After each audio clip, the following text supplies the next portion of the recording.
In today's video, I'm going to show you how to hide application in your Android phone. Now the first thing you have to do is just to go to your app screen and then tap on three dots at the top right corner of your screen. Then go to settings option. Now from here, just scroll down. Then go to hide apps on home and app screen.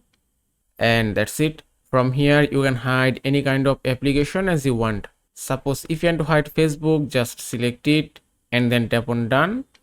And it's complete. Now just go back. Now you cannot find Facebook to your app screen or home screen cause it's hidden now. Now if you want to unhide this application, just go to same settings again, then go to hide apps option.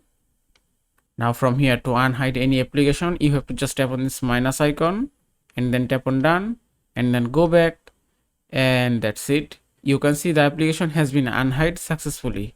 And that is how you can hide application in your Android phone. I hope this video was helpful. If it was, please give it a thumbs up and don't forget to subscribe.